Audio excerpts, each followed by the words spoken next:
once again, I've written a Christmas song for Prison Architect. You ready? Let's hear it. Last Christmas I gave you a shank, and the very next day I went for a wank.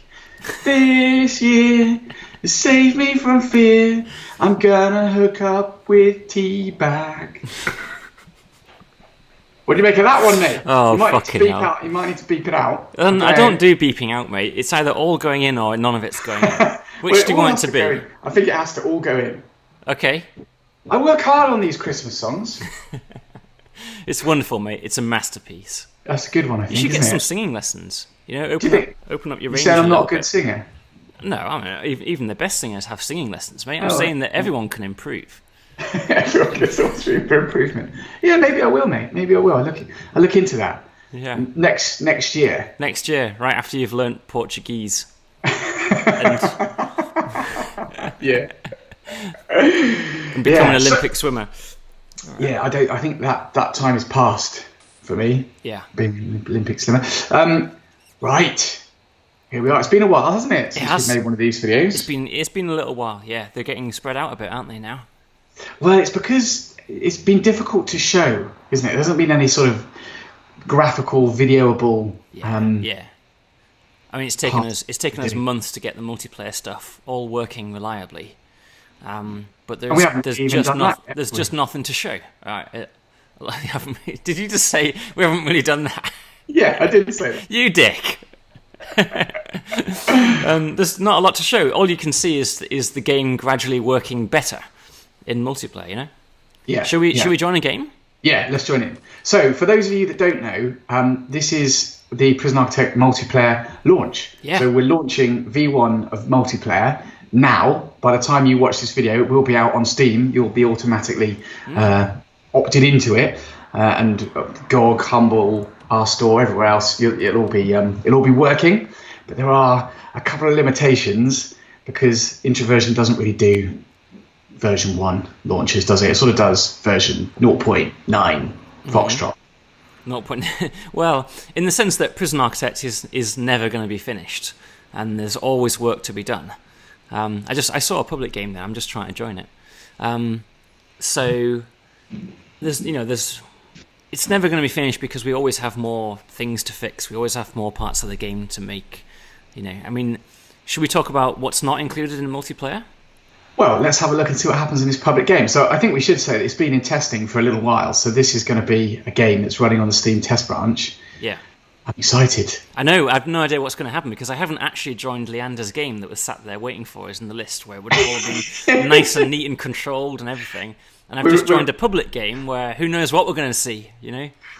We're recording this video on a Sunday, so we've had to get Leander out of his bed. And I think it'd be quite fun if we didn't use him at all. Yeah, he's sick. Sat there on his computer in an empty game server. Thanks for nothing, dude. Waiting for the directors to log in. This is taking a long time, isn't it? It's going to be a big world, isn't it? I don't know. It might be. Might just not work. Oh, yeah, it is. Networking. Oh, it's a big game. Oh. Wow. Check that out. Wow, it landed on our feet there, didn't we? I thought this is exciting. Almost like we'd be logging in and we'd see like giant penises and stuff. And yeah. Fuck the devs, written all over the floor and stuff. So how many people are in here?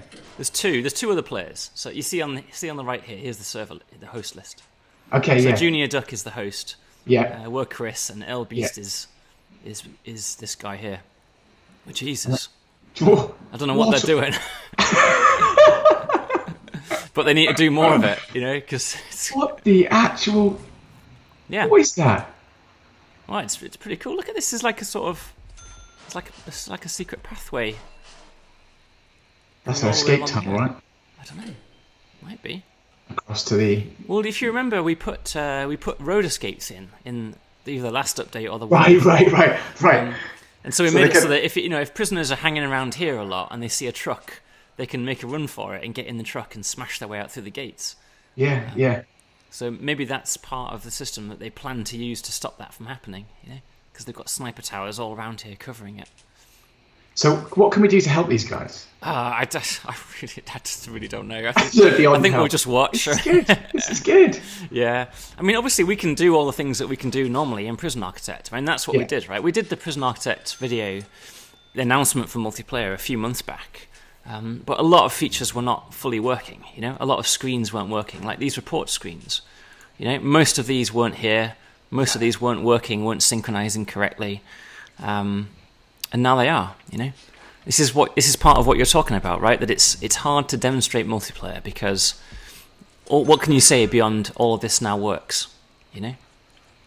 Yeah, all this stuff that through the magic of programming, this stuff all synchronizes, and we have all of our controls, and we can view all of the data. That's, you know, there's just tons and tons of data in a game of Prison Architect. Yeah, you know? yeah. There's thousands. I mean, how many people are there even in this? There's 500 prisoners and 220 guards in this simulation, you know, and it's all running as if it's a single player game running locally, you know. You're not really seeing any evidence that it is multiplayer, except for the fact there are other players running around doing things, which is pretty cool, if you ask me. Why are there a load of toilets next to the pool tables? I don't know. I didn't build this game well, did I? Obviously being efficient. Can you put a little wall in there?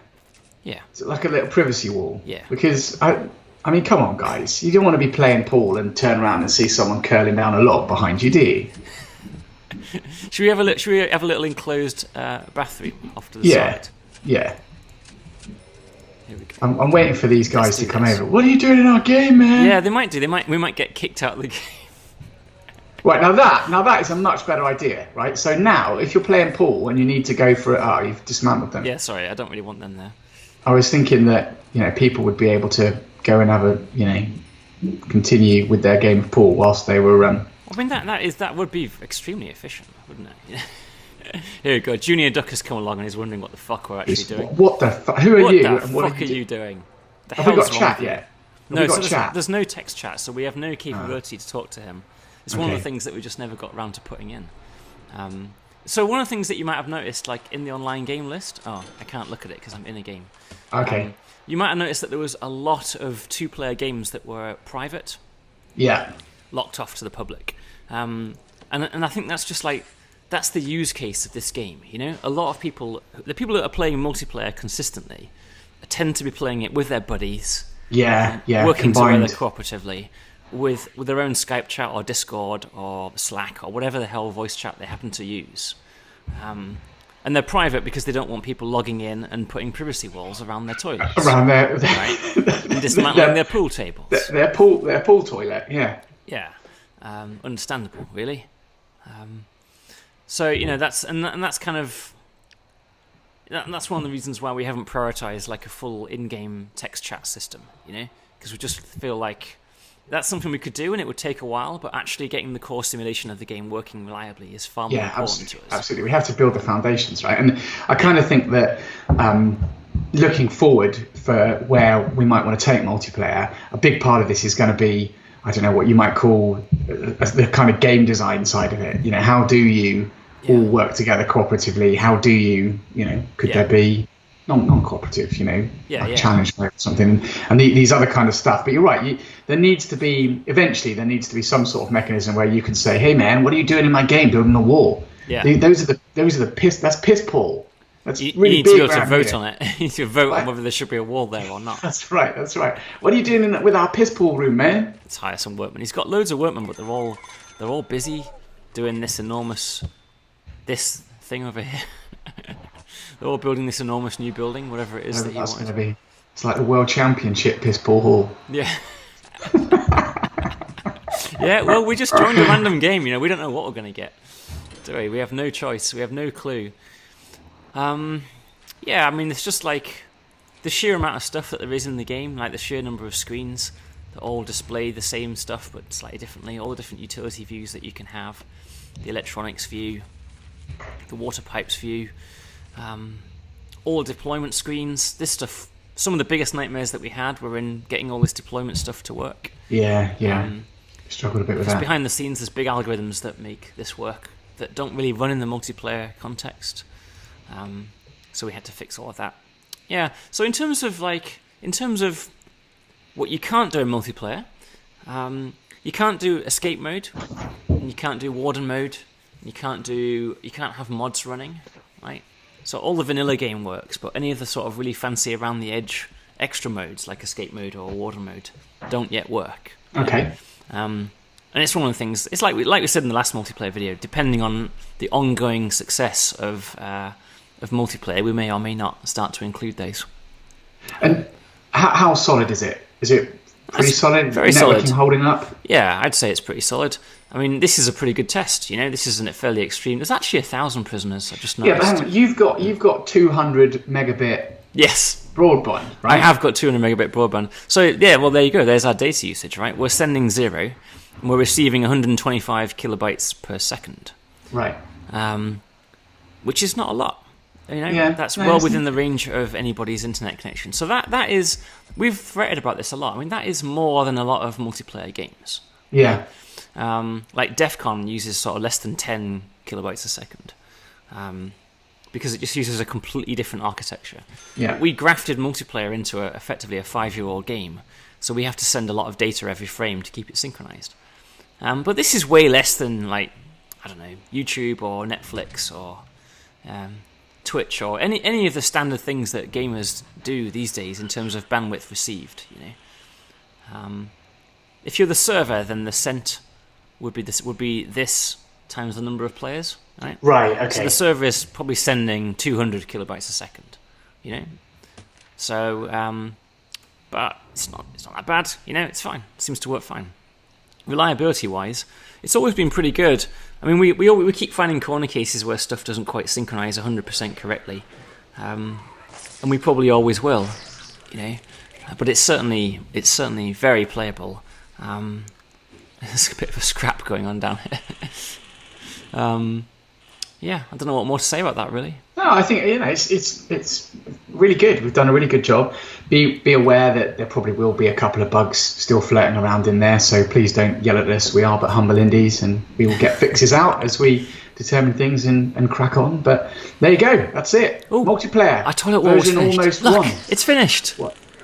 Yay! Privacy. No more piss pool. Now they have a little bit of privacy now. So unless you're sat on this table right here, you don't have to turn to your right and see a lot of naked prisoners doing dumps.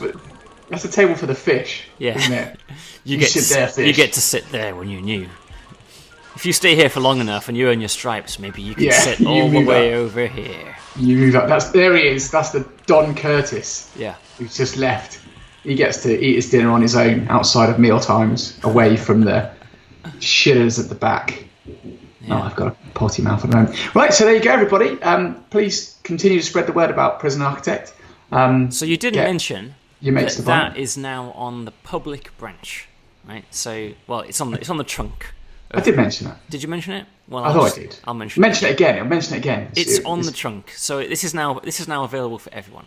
So right now, during testing, this is only available to test users who have opted into multiplayer. But from the point of this video onwards, the multiplayer options will be available to everyone. That's not to say that you have to click on them, but they are there. If you're brave enough, dive in.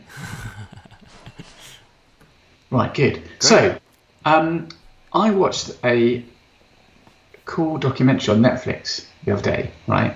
Have you seen this one about the kids that made the Raiders of the Lost Ark movie? No. Mate, this is amazing, right? This is absolutely amazing. You know these kids in like the 80s in America? Yeah. They went and they watched Raiders of the Lost Ark, and they thought that is the most amazing film that there ever has been and ever will be. It is just incredible. There's an argument for that. Yeah, there is an argument for that, right? And if you were 8 or 9 years old in the 80s and you watched Raiders, as indeed I was, then that was a view that I would kind of hold, And so they decided that they were going to remake it. Right. These kids. So they went out one summer and they, bought some VHS recorders, whatever, and they started remaking Raiders. And over one summer, they didn't get very far.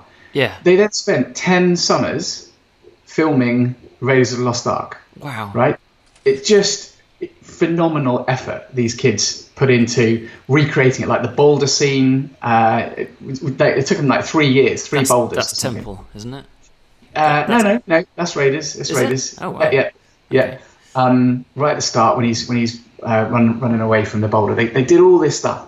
And anyway, they'd made all of it bar one scene, and the scene they hadn't made was, if you think back, there's a scene when there's a massive sort of giant fighting Indy underneath a aircraft that's turned around slowly. I remember it well. And he like dummies him, doesn't he? And then he suddenly ducks out the way, and it's like, no! There's blood everywhere, isn't there? It's fantastic. It's a really tense scene, isn't it? Because Indy just can't beat him. Yeah. It's exactly. It's brilliant. So he has to outsmart him. It's character building through action. That's right, exactly. He used his brain to defeat the brawn. And the kids, they couldn't recreate that. They never really explain why, but it's probably because you need to have an enormous plane spinning around. Yeah. So as adults, they go back. They're like 20 years old. One of them's a EP, I think, in a video games company. Yeah. And they go back to film this last scene. Yeah. And they build the plane back, and they do their best to make this film. And the movie itself that they've made, somehow it got kind of handed around. This was without that final scene, that's the Netflix documentary. But without that final scene, it kind of got handed around, and it ended up at this film festival. And the curator, bootleg Raiders of the Lost Ark film. And the curator had watched this movie, and he put it on. They'd watched, I think it was The Two Towers. Or it might be in The Return of the King. That was going to be their big final movie that they were going to screen. They'd been up for like 24 hours watching films in this cinema that they'd rented. And they had this little breakfast break. They had 3/4 of an hour. And whilst they were eating their breakfast, he just decided to put this film on. And they talked to a couple of the other people at this festival. And they said, to start off with, they thought it was just like a little trailer. It's going to be a short 2 minutes. Yeah. But as they watched it over the 45 minutes, they just were rooting more and more and more for these kids, because you just got like these 7-year-olds playing Indy, but shot for shot remake of the film. And then they didn't want to watch Two Towers. Nice. Right? They watched the end of the Raiders movie, right? Well, everyone's seen Two Towers, haven't they? Like a million. Well, they hadn't then. That was brand new out. Right. They were literally had no one had ever seen it. So they were literally, this was in like 2002 or something. Yeah. I can watch Raiders of the Lost Ark next week. I'm never going to be able to watch this movie again if I don't watch it now. And then a copy of this film got sent to Spielberg, right? Yeah. And Spielberg invited these kids, now at sort of whatever, teenagers or something, in to see him, to say, like, guys, this is the most amazing thing. I mean, mate, dreams do come true. Yeah, that is actually pretty awesome, isn't it? They must have been unbelievably happy about that. I mean, it just...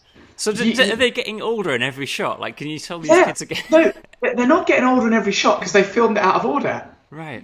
So they go from being like 7 to being like however old they were, like 17. But like the first scene they're 9, and then the next one they're... But you just got to let that go. Yeah. Because you understand that that's how. And that sounds brilliant, mate. That sounds brilliant. You need to watch it, right? You need to watch it. Can you actually watch this film? I'm sure you can. I'm sure you can find it and sit through and watch all of that. And I kind of feel like I want to do that as well. But now that I know about the lore, I think it won't be quite as exciting as it would have been in this. So you're saying that actually the making of is actually the more interesting bit. Well, there's so much other stuff in this documentary. You know how Netflix just seems to have, I don't know. Fucking hell, look at this. I just checked out Leander's game. It's like all these other players in here, all building a prison. Oh, see, this is the joy of multiplayer. It's like 6 players in here. Jabbering on about... You're jabbering on about Lost Ark remake. Yeah, and then Leander's just been here. Oh, okay. Looks like somebody's just fucking it all up there. Yeah, well, kick. I told you we could demonstrate kick. Yeah, well, we can't. Leander's the host. Oh, right. Can you tell Leander? Whichever arsehole it is that's doing this is now filmed permanently. Yeah. Right. We know, you arsehole. You vandal. You dick. Hang on, El Beast. Wasn't he in our last game? El Beast? That's El Diablo. No, El Beast. No, Up. Yeah. It's like a pink one. El Beast. Maybe he's followed us round. Mate, he's a stalker. You've picked up a stalker. Oh, what a dick. He's come in here because he saw you destroy his piss pool hall. Yeah. And now he's coming in here fucking up Leander's shit. Yeah, well, we did tell Leander to make it a public game. And he said, "Are you sure?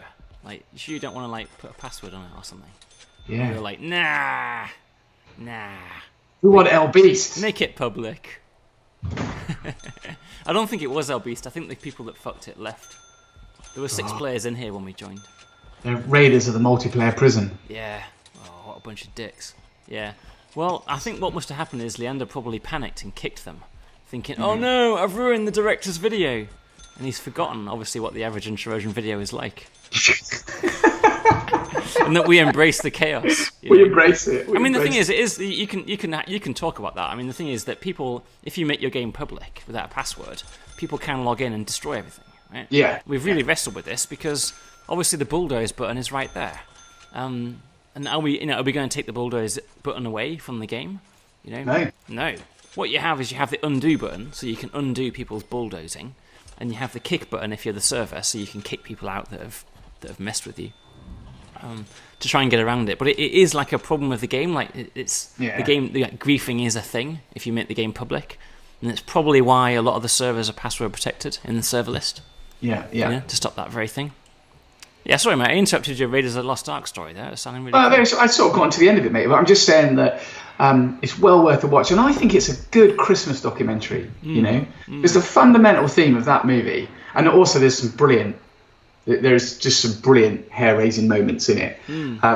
But just the idea that if you dream hard enough, I believe this. I really believe this. I'm not naive, but I think if you want something enough and you work hard enough at it, you will make some degree of success from that.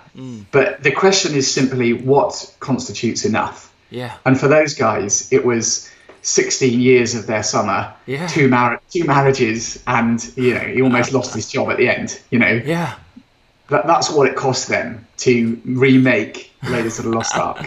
Yeah. Well, and the thing is that if it had been like I'm not going to name any names, but some companies would have just ceased and desisted them as soon as they found out about it. Yeah, and put absolutely. put a complete end to the whole thing. Absolutely. They would have got a stern letter in the post saying, this is the end for you. You are going to be sued for millions of dollars of loss. Yeah. Kudos to kudos to Spielberg for recognizing that this was a good thing on every measurable scale. Exactly. That no harm had been done, and that this was something to be championed. And I mean, Spielberg's thing was kids movies that are awesome for kids, right? I mean, all of Spielberg's best movies are all just fantastic adventures for kids. Yeah, absolutely. Great movies in their own right. I mean, if you watch them when you're a kid, they're really powerful things to watch because it's like, you can't believe it. Exactly. Yeah, absolutely. And I think he obviously wanted to inspire and give children that sense of escapism, which is he absolutely did in this case in the biggest possible way. Yeah. Biggest possible way. Kid's first kiss is filmed for the movie because obviously Indy kisses the girl. So they've got this girl. So was that the real reason they did the whole thing? So you could get his first kiss. Oh, this is the scene. Yeah, we're gonna have one more take, fellas. Yeah, gonna need to do this. Right, stunt double. We just need the stunt double take. Yeah, we need this stunt lips. Yeah. I think I should be the stunt lips in this scene. Yeah. Now, what amazing guys! And this. You need to watch it. There's this moment when he's trying to fulfill his vision. He's trying to film this final scene, and he's been rained off, and so he has to call his boss to ask for more time off. And they've recorded his boss talking to him. Yeah. And his boss just goes, "Look, man, I don't think I can give you any more time off. You guys, you're not committed to the business. You're not committed to the company. This project is just taking you away, and I don't think I can stand for this anymore. So I think I'm going to need to tell you that you need to be back in at 9 a.m. It's like, what a fucking brilliant villain. Fucking dick. And this is in a documentary. This is real life. That guy actually said that. Just some tiny little smidgen of a man who's just like, no, you can't finish your dream. Dick. Yeah. Just give him another week off, Yeah, I need you in the office to sell paper. Or whatever I need you in the office to, Yeah. Like, fill in these Gantt charts. Yeah. Otherwise, we're not gonna make God damn it. What have you ever done in your life? I gave up on my dreams when I was 12, and quite frankly, you should have done the same. You should have done it. I'm not gonna let you fulfill your dreams. My dream is to get this DLC pack out by Christmas. It's like, fuck, Jesus. You know, like, where's your heart? You know, where's your soul? What an asshole. And I hope he's thoroughly ashamed of himself. Yeah. And I hope he's sought forgiveness. Happy that he's now the bad guy in this movie. Yeah, well, they don't ever say who he is, right? Which is why I can be so disparaging about him. But I hope he sought forgiveness from these guys and said, look, I'm really sorry. And I hope his company has said to them, look, let's sponsor the release of your game, you know, and let's you know, give you some cash for doing something amazingly creative. Yeah. And even in the business, said to him, like, you know, you try and tap into that creativity. Yeah, absolutely.